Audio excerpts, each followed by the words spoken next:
નમસ્કાર, હું ઇરફાના પટેલ નર્મદા સમાચારમાં આપનું સ્વાગત કરું છું। સૌપ્રથમ જોઈશું આજના મુખ્ય સમાચાર। ભરૂચના રેલવે સ્ટેશન સર્કલ પાસેથી કોલ્ડ ડ્રિંક્સની ખાલી બોટલોની આડમાં લઈ જવાતો વિદેશી દારૂ ઝડપાયો। શહેરી ડિવિઝન પોલીસે ટેમ્પોમાં ચાલકને 34,000ના દારૂ મળી કુલ 1.99 લાખના મુદ્દામાલ સાથે ઝડપી પાડ્યો। અંકલેશ્વર જેડીસીમાં આવેલ ગાયત્રી કેમ્પ સિંથ કંપનીમાં આગની ઘટનાથી દોડધામ। ગતરોજ સાંજના સમયે ટ્રકમાં મિથાઇલ એસિટિક સોલ્વન્ટનો જથ્થો ટ્રકમાં ભરતી વેરા આગ ફાટી નીકળી। ફાયર ફાઇટરોએ 2 કલાકની જહેમત બાદ આગ ઉપર કાબુ મેળવ્યો। તિલકવાડાના વાડિયા કાલાઘોડા શાળાના છાત્રોને કૃમિની દવા પીવડાવ્યા બાદ 10 છાત્રોની તબિયત લથડી। તમામ બાળકોને તિલકવાડાની સરકારી હોસ્પિટલમાં ખસેડવામાં આવ્યા। સારવાર બાદ વિદ્યાર્થીઓને રજા અપાઈ।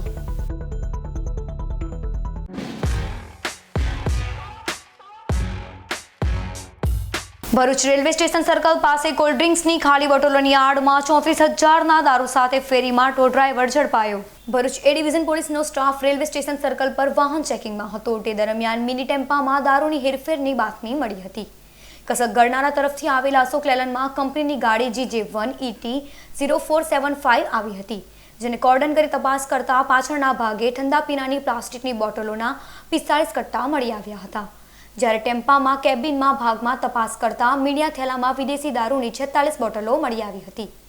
મુરમરેલીનો હાલ અંકલેશ્વર જેડીસીની વર્ણી વિલાસ સોસાયટીમાં રહેતો ડ્રાઈવર ચિરાગ ચતુર મકાણીની પોલીસે ₹34,760ના દારૂ ટેમ્પો ડ્રાઈવર ભરૂચમાં દારૂની ડિલિવરી કોને કરવા આવ્યો હતો તે અંગે એ ડિવિઝન પોલીસે વધુ તપાસ હાથ ધરી છે। ગતરોજ સાંજના સમયે અંકલેશ્વર જેડીસીમાં આવેલ ગાયત્રી કેમ્પ સિંથ કંપનીમાં ટ્રકમાં મિથાઇલ એસિટિક સોલ્વન્ટનો જથ્થો ટ્રકમાં ભરતી વેળા આગ ફાટી નીકળતા દોડધામ મચી જવા પામી હતી। અંકલેશ્વર જેડીસીમાં CRO અંતિમ ચરણમાં છે, તેવામાં આગની ઘટનાઓ સામે આવી રહી છે। ત્યારે ગતરોજ સાંજના સમયે અંકલેશ્વર જેડીસીની ગાયત્રી કેમ્પ સિંથ કંપનીમાં મિથાઇલ એસિટિક સોલ્વન્ટનો જથ્થો ટ્રકમાં ભરવામાં આવી રહ્યો હતો। તે દરમિયાન આગ ભભૂકી ઉઠી હતી। જોતજોતામાં આગે વિકરાળ સ્વરૂપ ધારણ કરી લેતા ટ્રક સાથે કંપનીના પ્લાન્ટને ચપેટમાં લઈ લીધું હતું। જ્વલનશીલ મિથાઇલ એસિટિક વિપુલ જથ્થાને લઈ આગ વિકરાળ બની હતી।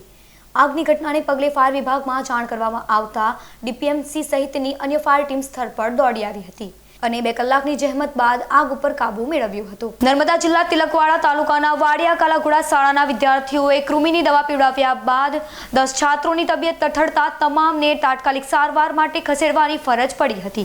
રાષ્ટ્રીય વિશ્વ કૃમિ દિવસ અંતર્ગત નર્મદા જિલ્લાના તિલકવાડા, ગરુદેશ્વર અને સાગબારા સહિતના તાલુકાઓની શાળાઓમાં બાળકોને કૃમિની દવા પીવડાવવામાં આવી રહી છે। ત્યારે ગતરોજ તિલકવાડા તાલુકાના વાડિયા કાલાઘોડા શાળાના વિદ્યાર્થીઓને પણ કૃમિની દવા પીવડાવવામાં આવી હતી, જે બાદ 10 જેટલા બાળકોને માથામાં દુખાવો અને ચક્કર આવતા તેઓની હાલત લથડી હતી, જેને તાત્કાલિક સારવાર માટે તિલકવાડાની સરકારી હોસ્પિટલમાં ખસેડવામાં આવ્યા હતા। બાળકોની સારવાર દરમિયાન કોઈ વાલીએ પોતાના ફોનમાં શૂટિંગ કરી રહ્યા હતા। તે વેળા વાલીઓ અને તબીબો વચ્ચે ઉગ્ર બોલચાલી થતા વાતાવરણ તંગ બની ગયું હતું। બીબો અને વાલીઓ વચ્ચે મામલો બિચકતા વાતાવરણ ગરમાયું હતું। મામલો શાંત પડતા તમામ બાળકોને સારવાર આપતા હાલ તેઓની હાલત સુધારા ઉપર હોવાનું જાણવા મળ્યું છે। બાળકો ભૂખ્યા હોય કે દવાથી ગભરાઈ ગયા હોય તેઓને ચક્કર અને માથાનો દુખાવો ઉપડ્યો હોવાનું માનવામાં આવ્યું છે। હાલ તો તમામને સારવાર બાદ રજા આપી દેવામાં આવી છે। એવું અમારા દીકરા જોડે ના થાય એ માટે અમે હોસ્પિટલ તાત્કાલિક સારવારમાં મારી સ્કૂલના શિક્ષકો લઈને ત્યાં આવ્યા। અમે ત્યાં પહોંચી ગયા ત્યારે સરકારી કર્મચારી આપણા પર જોડે આવું ઉપદ્રવ વ્યવહાર કરે છે, તો આ લોકોને શું કહેવું? અમને સરકારને કહે છે કે તમે ભલે આખા દેશમાં આ રીતે ચલાવતા હોય પણ છોકરાઓને કાં તો વાલીને જાણ કરો। તમે અચાનક સ્કૂલમાં આવી જાઓ છો, ટેબ્લેટ આપી જાઓ છો 11 વાગે, એને ભોજન કે ચા પાણી નાસ્તાની વ્યવસ્થા કર્યા વગર ગોળી આપી દીધી, 400 mgની ગોળી તમે આપતા હોય, છોકરાને ચાઈ ખાતા છોકરું ભૂખ્યું હોય, આપણને ખબર ના હોય, એના લીધે ચક્કર અને માથાની અન્ય કંઈ બી બીમારી થઈ જાય તો આપણને કેવો ડર થઈ જાય। આપણે આ માટે એમને કહેતા હતા તો ડૉક્ટરો આપણા પર ઉપહાર કરી અને ગમે જેમ જવાબનો લેંગ્વેજની ભાષાનો ઉપયોગ કરે આપણને, તો આપણે એક વાલી છે, આપણને કોઈ આટલી બધી ધમકી આપે કે તમે પોલીસ સ્ટેશન મોકલી આપે, આપણે તો કેવો ગુનો કરી નાખ્યો? જન્મ આપીને ગુનો કર્યો છે કે આ દેશમાં રહેવું માટે ગુનો છે અમારો? એ મને પોતાને આજે એક એવું થાય છે કે શું કરવું એમ। એટલે હું આ મીડિયા દ્વારા મારું સ્ટેટમેન્ટ આપું છું અને મને આવી ધમકી આપવામાં આવી છે। દારુલ ઉલમ નૂરે મુહમ્મદી દયાડરા ખાતે જલસાએ દસ્તારબંધીનો કાર્યક્રમ યોજાયો। ભરૂચના દયાડરા ગામમાં આવેલ ઇસ્લામિક દીની સંસ્થા દારુલ ઉલમ નૂરે મુહમ્મદી ખાતે ઇસ્લામી તાલીમાર્થીઓ વિવિધ અભ્યાસક્રમો હેઠળ તાલીમ લઈ રહી છે। જેમાં દર વર્ષે ઉપાધિ મેળવનાર તાલીમાર્થીઓને સર્ટિફિકેટ સાથે પદવી આપવામાં આવે છે, જે અંતર્ગત આ વર્ષે વિવિધ અભ્યાસક્રમો હેઠળ 34 જેટલા તાલીમાર્થીઓ અભ્યાસક્રમમાં ઉપાધિ મેળવી હતી, જેમાં 10 હાફેજ, 10 કારી, 2 આલિમ, 2 ઇમામ અને 10 આલિમ ફાઝિલ થયા હતા। આ કાર્યક્રમમાં કિચોચવી શરીફના નુરાની મિયા ખાસ ઉપસ્થિત રહી તમામ ઉપાધિ પ્રાપ્ત તાલીમાર્થીઓને દસ્તારબંધી સાથે માન્ય સર્ટિફિકેટ અર્પણ કરવામાં આવ્યા હતા। આ કાર્યક્રમમાં દારુલ ઉલૂમના સંચાલકો દ્વારા રાત્રે નાત શરીફનો કાર્યક્રમ યોજાયો હતો। આ કાર્યક્રમમાં મોટી સંખ્યામાં મુસ્લિમ બિરાદરો ઉપસ્થિત રહ્યા હતા।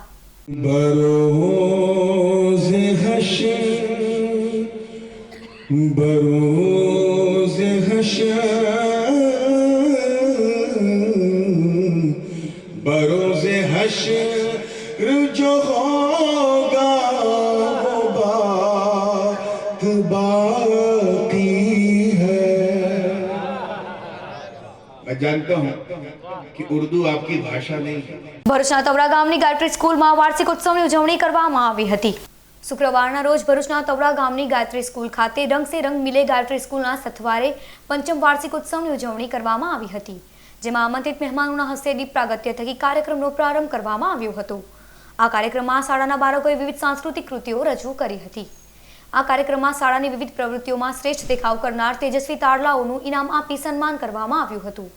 આ કાર્યક્રમમાં ભરૂચ નગરપાલિકાના શિક્ષણ સમિતિના ચેરમેન અશોક બારોટ, ગાયત્રી સ્કૂલ વહીવટદાર આરવી પટેલ અને ડેકન ફાઇન કેમિકલ કંપનીના CSR હેડ વિપુલ રાણા, રાહુલ શાહ, ભરૂચ તાલુકા પંચાયત ઉપપ્રમુખ રણજીત વસાવા, ભરૂચ તાલુકા ભાજપા ઉપપ્રમુખ જયરાજસિંહ પરમાર અને શાળાના પ્રમુખ કિશોર પાઠક, ગાયત્રી આશ્રમ શાળાના આચાર્ય વિપુલભાઈ પાઠક, શાળાના સંચાલક હેતલ કુમાર, શાળાના આચાર્ય નરેન્દ્રસિંહ નકુમ તેમજ વાલીઓ સહિત શાળા પરિવાર ઉપસ્થિત રહ્યો હતો।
ભરૂચના જાડેશ્વર વિસ્તારમાં આવેલ સાંઈ મંદિર સામેના અક્ષરધામ એપાર્ટમેન્ટ ખાતે સંજીવની ક્લિનિકનું પૂર્વ મંત્રી ખુમાનસિંહ વાસાના હસ્તે ઉદ્ઘાટન કરાયું। ભરૂચના જાણીતા તબીબ હિમેશ મહેતાના નવા સંજીવની ક્લિનિકનું ભરૂચના જાડેશ્વર વિસ્તારમાં આવેલ સાંઈ મંદિર સામેના અક્ષરધામ એપાર્ટમેન્ટ ખાતે પૂર્વ મંત્રી ખુમાનસિંહ વાસાના હસ્તે રિબિન કટિંગ કરી ઉદ્ઘાટન કરવામાં આવ્યું હતું। આ પ્રસંગે આમંત્રિત શુભેચ્છકો તેમજ પરિવારજનો ઉપસ્થિત રહ્યા હતા।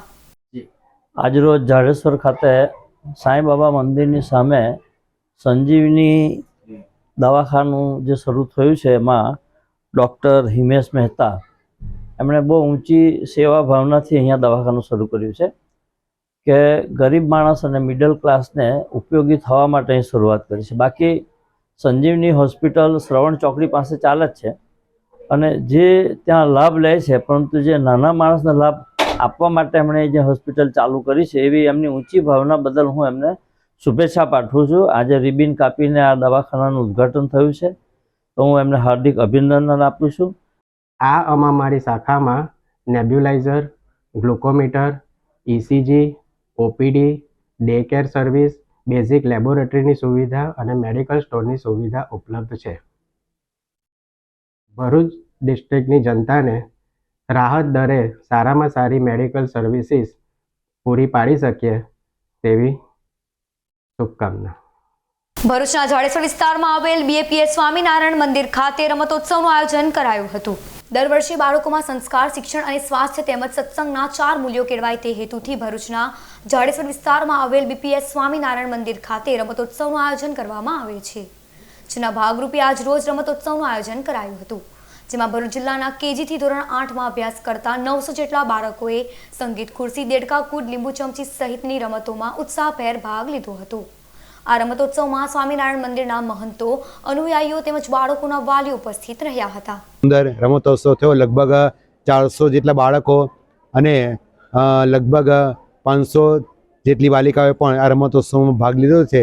દર વર્ષે આ રમતોત્સવ થતો હોય છે તો ખાસ બધા પોતાના જે સંતાન હોય એને આ મંદિરમાં દર રવિવારે સાંજે 5:30 થી 7:30 બાળ બાલિકાઓની પણ સુંદર સભા ચાલે છે, જેમાં સ્વાસ્થ્ય, શિક્ષણ, સંસ્કાર અને સત્સંગ એ લક્ષી સુંદર માર્ગદર્શન વિવિધ માધ્યમોથી આપવામાં આવે છે. તો સૌ લાભ લેવા પધારે તે વિનંતી. શ્રી શંકર સેવા ચેરિટેબલ ટ્રસ્ટના સ્થાપક શંકર પટેલના જન્મદિન નિમિત્તે ગોલ્ડન બ્રિજ ઝુંપડપટ્ટીના જરૂરિયાતમંદ લોકોને અનાજની કીટનું વિતરણ કરાયું. હંમેશા સેવાભાવમાં માનતા શ્રી શંકર સેવા ચેરિટેબલ ટ્રસ્ટના સ્થાપક શંકર પટેલે પોતાના જન્મદિનની અનોખી રીતે ઉજવણી કરી હતી. તેઓએ ભરૂચના ગોલ્ડન બ્રિજ ઝુંપડપટ્ટીના બાળકો સાથે કેક કટિંગ કરી જન્મદિન મનાવ્યો હતો અને જરૂરિયાતમંદ 50 લોકોને અનાજની કીટનું વિતરણ કર્યું હતું અને આવી જ રીતે સેવા કાર્ય કરતા રહેવાની ભાવના વ્યક્ત કરી હતી. અને આજે મારા 45મા જન્મદિવસ નિમિત્તે લગભગ 30 જેટલા પરિવારોને મેં મારા અનાજની કીટનું વિતરણ કરી અને મારી બર્થડેની ઉજવણી કરી છે. અમે આવા અવારનવાર કાર્યો કરતા રહીએ છીએ અને કરતા રહીશું. અંકલેશ્વર જૂના બોરભાઠા બેટ ગામે 12 વર્ષથી બંધ ભાથીજી મહારાજના મંદિરનો જીર્ણોદ્ધાર સાથે ભવ્ય પ્રાણ પ્રતિષ્ઠા મહોત્સવ યોજાયો. અંકલેશ્વરના બોરભાઠા બેટ ગામે વર્ષ 1978માં ભાથીજી દાદાના મંદિરનું નિર્માણ અશોકભાઈ પટેલે કર્યું હતું. છેલ્લા 12 વર્ષથી મંદિર બંધ હાલતમાં હતું, જેના જીર્ણોદ્ધારનું બીડું સામાજિક આગેવાન ધર્મેશ સોલંકીએ ગ્રામજનો અને અન્ય દાતાઓના સથવારે હાથ ધર્યું હતું. 1.5 વર્ષમાં કનેક્ટ ગુજરાત ન્યૂઝ ચેનલના ડિરેક્ટર યોગેશ પારેખ સહિત નામી અનામી દાતાઓના યોગદાનથી ભવ્ય મંદિરનું નિર્માણ કાર્ય પૂર્ણ થયું હતું. આજે રવિવારે શ્રી ભાથીજી મહારાજના નવનિર્મિત મંદિરે ભવ્ય શોભાયાત્રાનું આયોજન કરવામાં આવ્યું હતું, જેમાં મોટી સંખ્યામાં ગ્રામજનો જોડાયા હતા. આવતીકાલે મંદિરની પ્રાણ પ્રતિષ્ઠા વિધિ યોજાશે.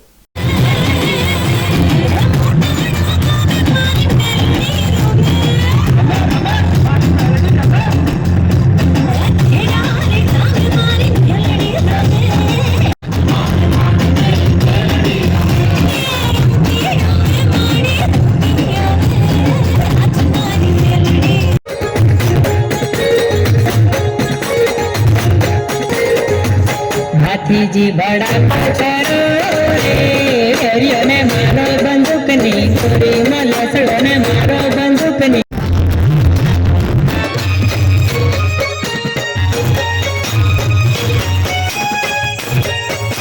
આ જે મંદિર છે તેની અંદર ભાથીજી મહારાજ, કાળકા માતા, ખોડિયાર માતા, રામાપીર દાદા અને બીજી 14 જેટલી મૂર્તિઓની પ્રાણ પ્રતિષ્ઠા આજે જવા થઈ રહી છે. અને આમાં અમને જે કોઈ પણ લોકોએ નામી અનામી દાતાશ્રીઓએ જે દાન આપેલું છે સૌનો અમે હૃદયપૂર્વક આભાર માનીએ છીએ. અને આ જે પ્રાણ પ્રતિષ્ઠા મહોત્સવ છે તે આવતીકાલે એમાં ભજન સંધ્યા, ધર્મસભા તેમજ ભંડારાનું આયોજન કરેલું. તો હું ભરૂચ શહેર અને જિલ્લાની ધર્મપ્રેમી જનતાને અનુરોધ કરું છું કે આ પ્રસંગનો લાભ લે અને મોટી સંખ્યામાં અહીં ભક્તો આવે એવી અમારી અને ગામ લોકોની ઈચ્છા છે. હિરગાંધી હેન્ડીકેપ ડેવલપમેન્ટ ટ્રસ્ટ દ્વારા દિવ્યાંગ અને અનાથ બાળકોને નોટબુક અને શૈક્ષણિક કીટનું વિતરણ કરાયું. વડતાલ સ્વામિનારાયણ મંદિર ભરૂચના કોઠારી સ્વામી રઘુનંદન સ્વામી, મેનેજર શિવકુમાર અને પરેશ મહેતાની ઉપસ્થિતિમાં ભરૂચની કલરવસારા ખાતે હિરગાંધી હેન્ડીકેપ ડેવલપમેન્ટ ટ્રસ્ટ દ્વારા દિવ્યાંગ અને અનાથ બાળકોને નોટબુક અને શૈક્ષણિક કીટનું વિતરણ કરવામાં આવ્યું હતું, જેમાં 45 જેટલા બાળકોને નોટબુક અને શૈક્ષણિક કીટ આપવામાં આવી હતી. આ કાર્યક્રમમાં ટ્રસ્ટના પ્રમુખ મનીષ ગાંધી, સેક્રેટરી સંજય વઝા, હર્ષ પંચાલ અને મીનાક્ષી પટેલ તેમજ બાળકો હાજર રહ્યા હતા. ભરૂચના જોટીનગરથી કસક સુધીના વિસ્તારમાં સોમવારે પાણી પુરવઠો નહીં મળે. ભરૂચ નગરપાલિકા દ્વારા સોમવારે મક્તમપુર જ્યોતિનગર અંડરગ્રાઉન્ડ સંપ અને 2 ટાંકીની સાફ સફાઈ હાથ ધરનાર છે, જેને લઈ વોર્ડ નંબર 5 અને 6 માં આપતો પાણી પુરવઠો બંધ રહેશે. જંબુસર તાલુકા વિકાસ અધિકારીએ તેમના તાબામાં આવતી 70 ગ્રામ પંચાયતોમાં આકસ્મિક ચેકિંગ હાથ ધર્યું હતું, જેમાં ગેરહાજર તલાટીઓને નોટિસ ફટકારવામાં આવી છે. ગામનો વહીવટ સંભાળવા માટે તલાટીની નિમણૂક કરવામાં આવે છે, પરંતુ જંબુસર તાલુકામાં આવેલી અમુક પંચાયતોમાં તલાટીઓ ગેરહાજર રહેતા હોવાની માહિતી તાલુકા વિકાસ અધિકારી હાર્દિકસિંહ રાઠોડને મળી હતી, જેથી ટીડીઓએ શુક્રવાર અને શનિવારના રોજ ખાનગી વાહનમાં પંચાયતોની આકસ્મિક વિઝિટ લીધી હતી. આ આકસ્મિક વિઝિટ દરમિયાન ડાભા, સામોજ, નોંધરા, પાંચકડા, ઠાકોર, તલાવડી અને ઉમરા ગ્રામ પંચાયતના તલાટી ગેરહાજર હતા, જેમાં ગેરહાજર તલાટીઓને નોટિસ આપી 1 દિવસનો પગાર કાપી તેમના સર્વિસ બુકમાં નોંધ કરવામાં આવી છે. અત્રે ઉલ્લેખનીય છે કે ટીડીઓની આકસ્મિક વિઝિટથી ફરજમાં ગેરહાજર રહેતા તલાટીઓમાં ફફડાટ ફેલાઈ ગયો છે.